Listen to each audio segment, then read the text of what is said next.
नमस्कार, जय हिंद साथियों। मैं हूं सुनील राठौर और जीएलसी आईएएस टॉप 50 में आप सभी लोगों का तहे दिल से स्वागत करता हूं। जैसे कि दोस्तों एक कमिटमेंट किया गया था आप लोगों के समक्ष कि 23 जून से हम मेंस की क्लासेस प्रारंभ करने जा रहे हैं, जिसका मोड ऑनलाइन और ऑफलाइन दोनों तरह से होगा।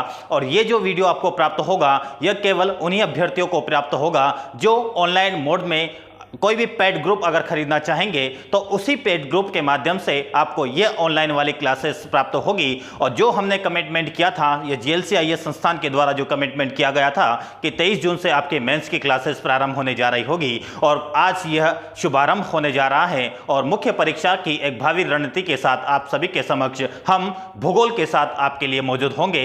भूगोल की जो यूनिटें आपके समक्ष मौजूद होती हैं, जहां जहां पर भी बिखराव है भूगोल के विषयों का, उस बिखराव को आज हम समझेंगे कि आखिर मध्य प्रदेश का भूगोल हो या भारत का भूगोल हो या विश्व का भूगोल हो, तो यह भूगोल तो एक सेपरेट तरह से हो सकता है कि हमारा पहले पेपर में हमें नजर आता है मोटे मोटे तौर पर, लेकिन क्या भूगोल का वितरण अन्य पेपर में भी दिखाई देता है, तो उन पेपर की भी हम चर्चा करेंगे। साथ में भूगोल का संबंध क्या विज्ञान से है, तो विज्ञान से संबंधित है तो भूगोल और विज्ञान से जुड़ी हुई कौन सी यूनिट है जिसका संबंध भूगोल से दिखाई देता है, तो उन यूनिटों को भी आज हम समझेंगे। और एक टॉपिक को हम आज की क्लास में प्रारंभ करेंगे, लेकिन दोस्तों उससे पूर्व आपको एक जानकारी दे देना चाहते हैं, फिर स्लाइड के बारे में चर्चा करेंगे। जैसा कि जीएलसी आईएएस इंदौर के द्वारा मध्य प्रदेश लोक सेवा आयोग की जो मुख्य परीक्षा, अब आगामी मुख्य परीक्षा की जो रणनीति होगी, उसी रणनीति को बनाए रखते हुए या उसी रणनीति पर काम करते हुए यह संस्थान आपके लिए एक मेंस की ऑनलाइन और ऑफलाइन बैच लेकर आया है। और ऑनलाइन बैच के माध्यम से आज शुभारंभ करने जा रहे भूगोल विषय के साथ, जो कि आपका पहला प्रश्न पत्र मोटे मोटे तौर पर दिखाई देता है। तो ये आपका 23 जून से, और इसके लिए एडमिशन जो ओपन है आपका 23 जून से ओपन है और आप इससे 5 जुलाई तक आप एडमिशन ले सकते हैं। यहां पर सबसे मेन बात यह होती है, जो अन्य संस्थान से यहां पर आपको विभिन्नता देखने को मिलती है, उसका एक वजह यह है कि यहां पर प्रत्येक विद्यार्थियों पर ध्यान दिया जाता है, क्योंकि एक बैच में अधिकतम संख्या कितनी हो सकती है आप देख पा रहे होंगे, अधिकतम 50 विद्यार्थियों की संख्या होती है। 50 अभ्यर्थी ही एक बैच में शामिल हो सकते हैं। उससे अधिक संख्या होने पर उसका एक अलग बैच बना दिया जाता है, क्योंकि हर टीचर यह चाहता है कि हर स्टूडेंट से उनका इंटरेक्शन हो। तो इसी वजह से यह इस बात को ध्यान में रखते हुए बैच की संख्या में विद्यार्थियों की संख्या को सीमित रखकर उन सभी पर ध्यान दिया जा सके, इसलिए मिनिमम सीट्स यहां पर 50 रखी गई है एक बैच के लिए। तो दोस्तों यदि आप इच्छुक हैं तो 23 जून से एडमिशंस वगैरह प्रारंभ है, ठीक है। आप 23 जून को क्लास अटेंड कर सकते हैं। ऑफलाइन में करना चाहें तो 9 बजे से क्लासेस प्रारंभ हो जाएगी, और ऑनलाइन माध्यम से अगर लेना चाहें तो आपको वह भी चीजें आज से प्राप्त होना शुरू हो जाएगी।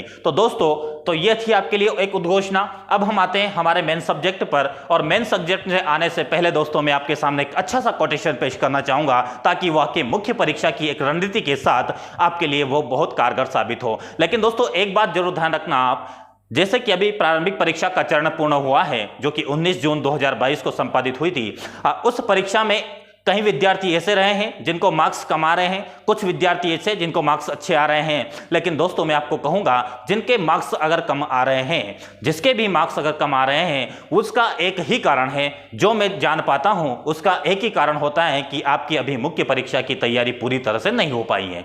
क्या कहा मैंने? मुख्य परीक्षा की जब आपकी तैयारी पूरी हो जाती है, उसके उपरांत आपको मात्र 2 से 1 माह ही देना पड़ता है प्री के लिए। और यदि आप पूरी तरह से मेंस को पढ़ चुके होते हैं तो अब तब आपको सिर्फ फैक्चुअल इंफॉर्मेशन कलेक्ट करना पड़ती है, जिसके लिए मेरे ख्याल से मुझे लगता है कि 1 से 1.5 माह आपके लिए काफी माना जाता है। लेकिन फिर भी ज्यादा से ज्यादा आप 2 माह भी रख सकते हैं। तो यह नहीं है कि आपका प्रीलिम्स अगर रुक चुका है या रुकने वाला है या फिर मार्क्स कम है तो आप फिर से प्री की तैयारी में लग जाएं, तो यह गलती मत करिएगा। आपको मुख्य परीक्षा का सिलेबस देखकर ही उसी की रणनीति के अनुसार आपको आगे बढ़ना होगा, तभी आपकी प्री की परीक्षा में सफलता नजर आएगी और उसका प्रभाव आपका मेंस परीक्षा में भी दिखेगा। उसकी अच्छी से रणनीति के साथ आप तैयारी कर पाएंगे। और दोस्तों ध्यान रखिएगा, कम मार्क्स को लेकर चिंतित नहीं होना है, अच्छे मार्क्स को लेकर ज्यादा उत्साहित भी नहीं होना है। तो आपको एक बेसिक संतुलन बनाकर मुख्य परीक्षा की ओर सभी को लगना है, चाहे जिनके मार्क्स कम हो या अधिक हो। क्लियर दोस्तों? तो आज की क्लास की शुरुआत करने के लिए मैं आपके सामने एक अच्छा सा कोटेशन पेश करना चाहूंगा,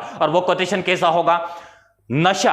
नशा किसका करो आप? नशा मेहनत का करो। नशा मेहनत का करो तो बीमारी कैसी लगेगी आपको? सफलता की बीमारी लगेगी दोस्तों। तो नशा किसका करेंगे? नशा मेहनत का कीजिए, ताकि आपको बीमारी लगे तो वो सफलता की बीमारी लगे। तो इसी कोटेशन के साथ दोस्तों